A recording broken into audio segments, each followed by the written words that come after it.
So here I am. I'm here to talk about what I've been doing lately. The end of the year has been surprising for my small business, to be honest. I did a event last weekend at a place called Bliss Barn in Fairmount, Indiana, and it went so well, so much better than I expected. I brought like 40 plus candles and ended up coming home with 5, which was nuts. I'd never done that at any event, like truly any event before, even if I had done really well at the event. And that was wonderful, great experience. And then I've started to interview for jobs because I'm not making a lot of money off of my business right now. It's not sustaining me at all. Under my current circumstance, I can do that, but I'm needing to move out of my current circumstance. So I need money. So I've been interviewing. I haven't gotten any job offers or anything yet, but I'm hoping for one this week. Then I went to an event this weekend and it was poo-poo-ka-choo. It was really bad. I kind of expected it to be bad, but it was better than the worst that I've ever attended, so that was good. So I haven't recorded a lot of my events because it's just a lot of the same stuff over and over again, and I feel like people wouldn't, be entertained by that, but then I think I would. But I think it's mostly just I get embarrassed by recording myself in public. People stare at me all the time. It's Indiana.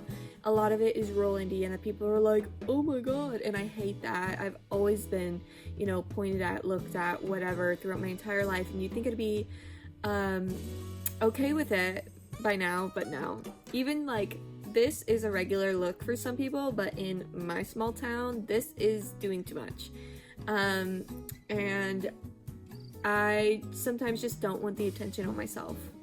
The thing that has been going good is writing, and I know I haven't ever talked about that, but there are a lot of things in my life that I never talk about because I never think they're going to come to fruition, and writing is definitely one of them. When I was around like 10 or 11 years old, I started writing like short stories and books for Wattpad with one of my best friends at the time, and we did that because we would make these Minecraft worlds together, and then we would curate these stories and craft these stories, and we're like, we want to write this stuff down. So we would write the first book like I ever wrote was co-authored with my friend, and it was called Fire and Ice.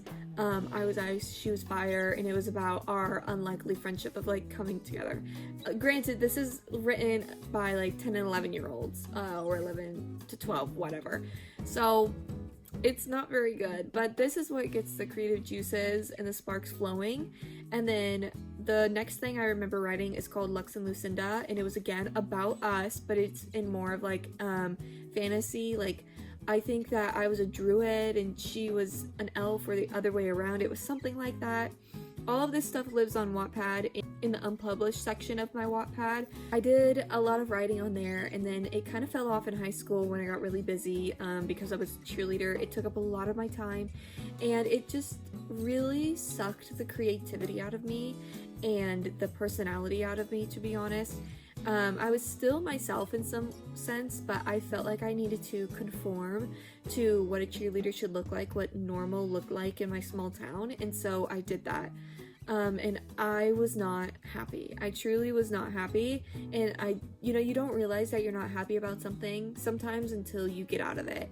And that was one of the things that I realized, when the pandemic hit. I graduated high school, and technically I graduated in July of 2020, but my last day was Friday, March 13th, 2020 of high school, which is ominous in itself, but that was my very last day of high school, and I couldn't be happier. The pandemic for me was like neither hit nor miss.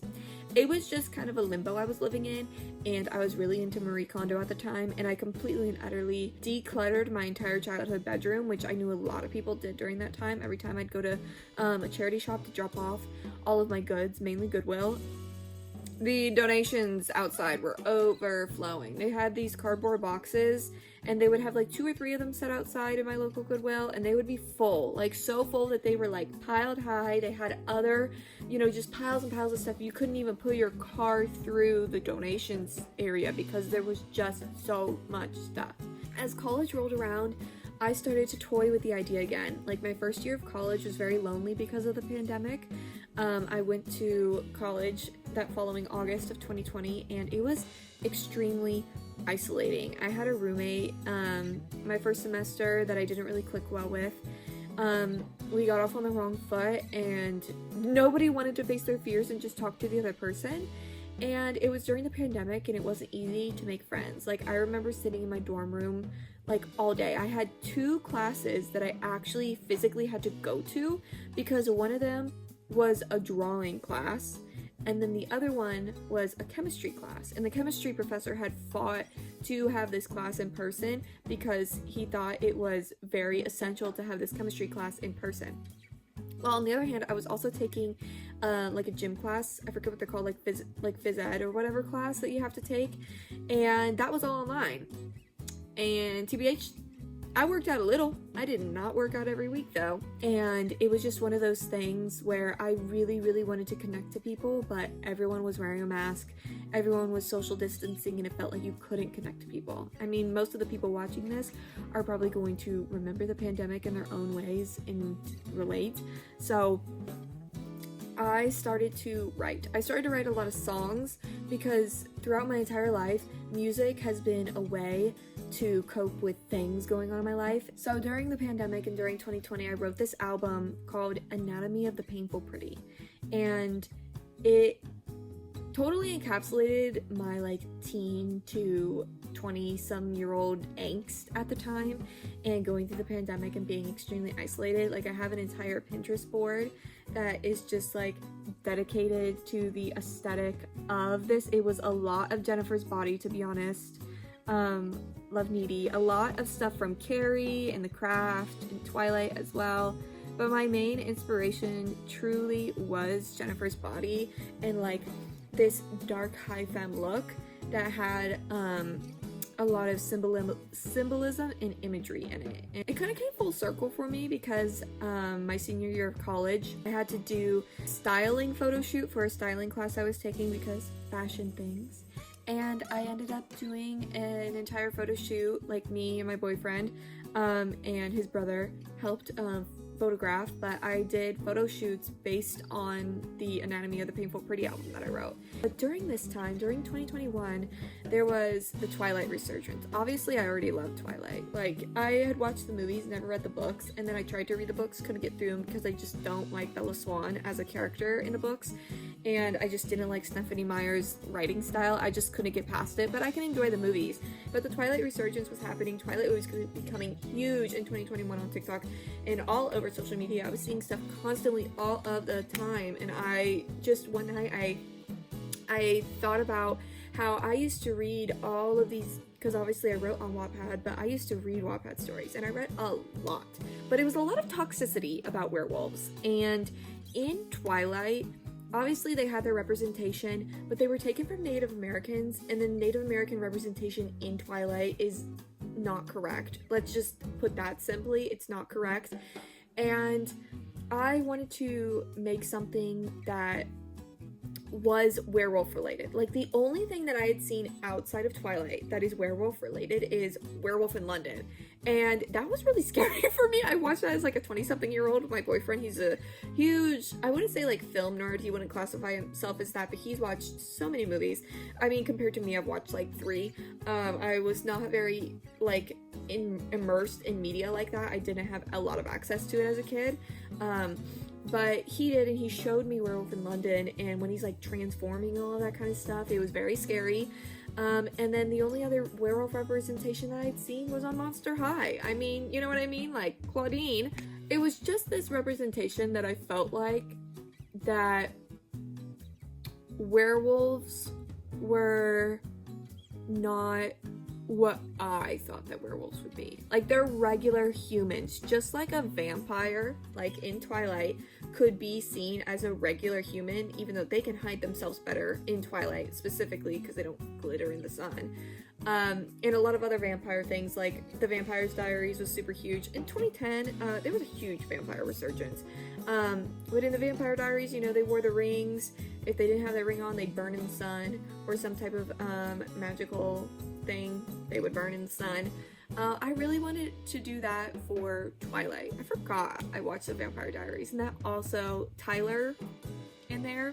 Again, it's just a lot of male anger and just anger in general, and just a lot of possessiveness, abusiveness, like just anger, just a lot of that. And I wanted to write something that was the complete opposite of that, but I'll see if I can put the original cover that I made here.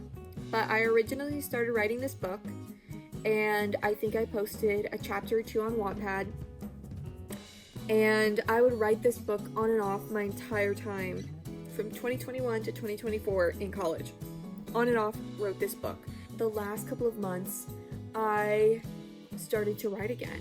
And I started to do this because throughout the entire summer, if you've seen some of my past videos, I run a small business called Lucky Star Collective. I make handmade goods, mainly hand-pulled soy wax candles that are all non-toxic and recyclable and eco-friendly and blue blah blue, all the good things. I did a market, a full season market this summer, and at one of it was like the 5th or 6th to last market, there was a local author that came. And she's maybe 2, maybe 3 years older than me, and she told me her story, and I was really inspired by it. I bought her debut novel. Her name is Michaela Dawn, and her debut novel is called The Mountain's Crown. It really, really heavily inspired me because she self-published that book. I did not think that self-publishing was a thing. She heavily inspired me to finish this book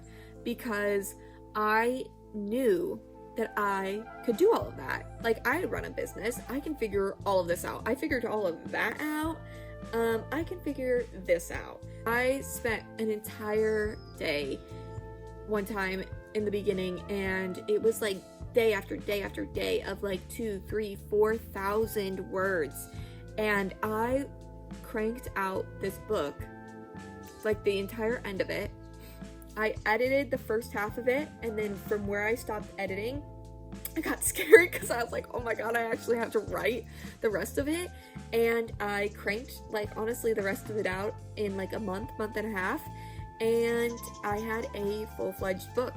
I started to look up, what to do about it, and I essentially was told that you should get beta readers. So I went and I put out my feelers on TikTok, and I got beta readers, and I got wonderful feedback from them. I edited the book, and I edited the entire book once more, and now it is currently in the hands of a professional editor that I've hired with my own money, and it will be done soon. I'm hoping that it's going to be officially done, nothing more changed to it, in December. I didn't know how long this process would take because originally I wanted to publish this book this month, and I'm glad that I'm waiting because I didn't know how long all of this would take. I didn't want to rush the process, and so it's going to, as of right now, will be published in March of 2026. Here we go. This is my back blurb for Shadows. I moved to a different location because my heater kicked on. Ophelia Cortez is used to change, but the town of Clover Hill is not what she expected. Something lurks in its shadows, and it howls at night. Her mom and stepmom have tasked her with navigating a new home for her junior year of high school. New friends, significant others, and bullies are all things she knows, but she can't shake the feeling there's something else, something supernatural they're not telling her. As she digs deeper into Clover Hill, her friends and her enemies, she's confronted with the truth. Ophelia couldn't believe her eyes, but it was standing right in front of her, holding a charm bracelet in its mouth. Leave it down in the comment section what you think of it. The book, which I'll put some infographics or whatever that I've made over here, but the book is a YA contemporary fantasy. It's also has LGBTQIA plus representation. It's set in high school. It has supportive friendships, faded romance, and of course is inspired by Twilight. I'll put up the character aesthetic to the side over here, but my first character is Ophelia Cortez. She is moving from Oceanside, California to Clover Hill, New York. So she is doing a complete 180 of culture and moving all the way across the country. She is half Mexican, her mom is white and her dad was Mexican, and she is emo. She loves emo music. She loves the makeup, she loves the clothing, she wears all black almost all the time, has some sort of big raccoon eyes, has bleach blonde hair. She always has some sort of headphones on if she's not talking to friends, and she loves with her whole heart to read. Our next main character is the male main character. His name is Theo Minell. He loves the outdoors, definitely. He has a big heart, a very loyal person, and he has a huge family. And so it's really easy for him to see the good in people and to let people into his heart because he thinks of everybody as family. He is a friend to all. He is definitely like the most charming person in the book, and he can charm the socks off of anybody. When you meet Theo, you're gonna walk away having a great interaction with him, even if you talked about something horrible. He's just that kind of person to, like, you know, have you have a smile on your face and to make you feel like you just made a brand new friend. He's definitely what people like to call like a golden retriever character. But he is the male main character, and he is not driven by anger, I think more so than he is driven by fear. Next, we have the girl group, all of her friends. The first one that Ophelia meets is Vivian Prescott. Vivian is your typical 2000s McBling lover. She loves Pink, she loves Britney Spears, and she is very talkative, very chatty. She is also a part of that LGBTQIA plus representation.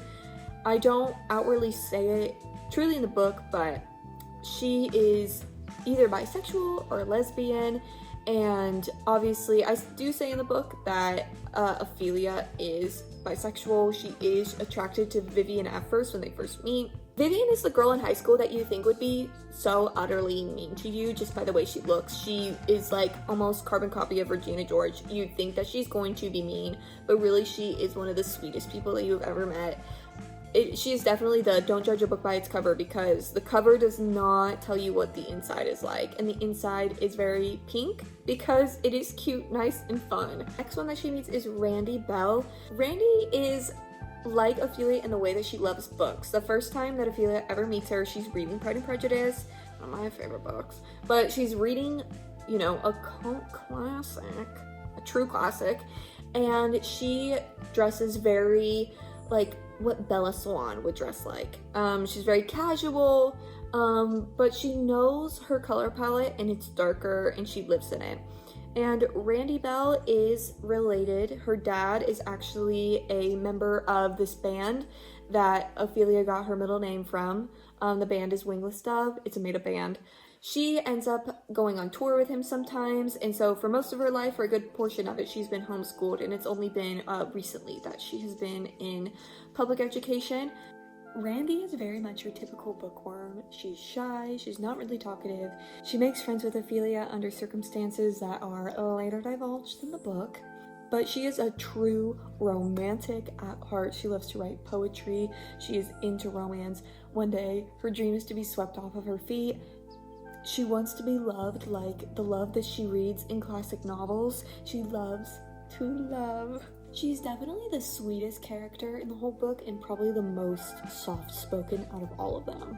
And I feel like that's why Ophelia relates to her, because Ophelia is so out there with her look, but she relates to Randy in the way that she talks and how expressive she is with her emotions and in her face, and she admires Randy a lot for that because of just the person that she is, and Ophelia can really relate to her on a deeper level, that she feels more intertwined with Randy than maybe she would with Vivian, which is the first person that she meets. So her and Randy have like a kindled relationship that I love so much. The next person is going to be Sienna Zhang.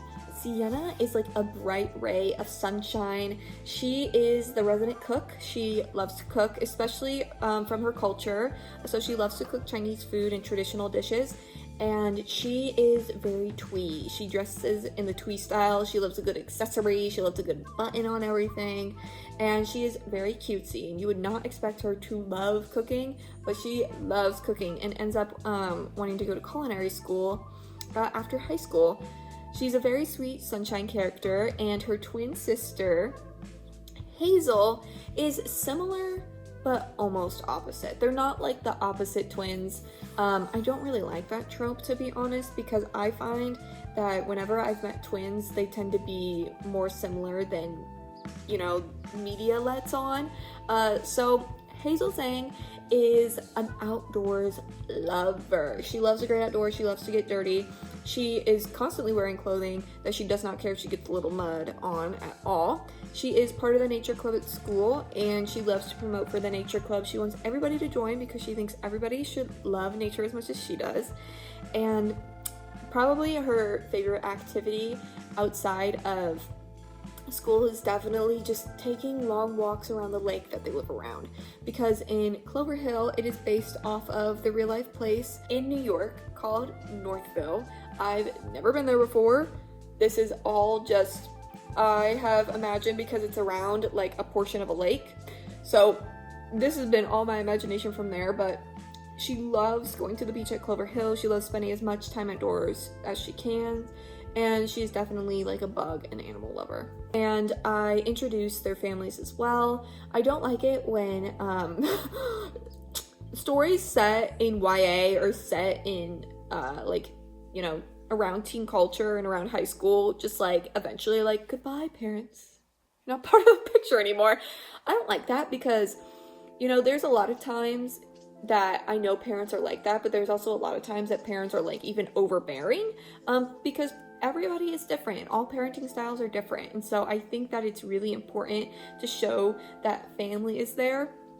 And there is one edit that I did that I went through and I just added more of Ophelia's family, because at a certain point I did do that. I got so like wrapped around this idea of Ophelia and Theo and her friends Vivian, Randy, Sienna and Hazel, and everything that they were going through, what the story was happening, that I completely just like deleted, you know, Hannah Biros, which is her stepmom, and also her mom, Eileen Cortez. I'm like forgetting their last names for some reason because I'm so used to not having that anywhere other than Grandma Cortez. They are needed because they're Ophelia's parents, yes, and it shows the dynamic between, especially between like Ophelia and Hannah, like her stepping in as like another parental figure after her dad has died, and like what that relationship looks like, especially now that it's no longer a man, it's a woman, and also having like a bigger sense of like that LGBTQIA plus representation. Like I never want to have a story that I don't have that representation in there, because you know, I'm pansexual. I have friends, family members, people that I've met that are all part of the queer community in some, you know, way. I've also met people that are straight, like, you know what I mean? But you know, and a lot of those people have like heavily impacted my life, and they're in everyday life. Like there is somebody that you meet that you might not know is trans, that you might not know is gay, that you might not know is some type of queer or non-binary or whatever, and you just meet them and you move on and you don't think about it, right? So you're constantly interacting with all different sorts of people, and so I always want to include that in all of my stories, because the world is a melting pot. And especially when my stories are set in America, which is known as the world's melting pot, you know, all different types of cultures and diversities and all different types of people and thought patterns and all this kind of stuff, right? Like every single person on this planet Earth is different, and I really want to try to showcase that through my writing and through the characters that I write about. I want to try to have like as much like diversity as possible, because that's just what the world is like. There is diversity everywhere. And there are all different kinds of people, and I really want to represent that, especially the people who have made like the biggest impact on my life are like the people in the LGBTQIA plus community, and I want to represent them in the light that I feel like they always should be represented as, right? So there we have it. I've talked a little bit about shadows. Oh, I'll put up the cover here if I haven't already. And again, it's a YA contemporary fantasy novel. It's my debut novel. It should be coming out in March of 2026, but I would definitely check on my Instagram, which is luckystarco.shop. I've been debating whether or not I should make like a entirely separate author Instagram, but since I'm going to be trying to sell the books myself, obviously they'll sell online too, so don't worry about that. But I want to try to sell like physical copies of the book in person, and all of that is funneled through my business. And so I thought it would just be a little bit confusing for me, and also just like weird business wise if I didn't put it on my business account. But if it gets to a certain point where more people are asking me for stuff about my books rather than stuff about my handmade goods, then obviously I'll make a separate author account. It's just when the demand is there. And right now, people don't care. They're like, great, we love to learn about everything that you're doing. Especially being a one-woman team, I'm not trying to have double the social media accounts that I have now. That's a lot. The social media accounts I have now are a lot, and there's a lot of times I can't keep up with them, and I get imposter syndrome and I don't know what to post and all of this kind of stuff. And so I think for right now it's okay that I just have luckystarco.shop. And you can find that username on TikTok and Instagram. And then I also have a Facebook page. If you look up Lucky Star Collective, maybe you'll find it. I have a single follower, slay. But yeah, so I'm really excited. I just want to write books that I would have wanted to read as a teenager and that I would want to read now. So hopefully you will too. But yeah, if you want any more information about it, I can definitely do another video. I just didn't want to, I just don't want to spoil anything. So obviously once the book comes out, I think I will definitely be doing a whole video about spoiling everything and talking about it. So I am really, really excited. Yeah, just leave it down in the comments section. Anything that you want to say. Does that kind of thing interest you? If it doesn't, leave it down in the comment section. If it does, leave that down in the comment section too. But I hope you all have a wonderful rest of your day, and I'll talk to you guys soon. Bye!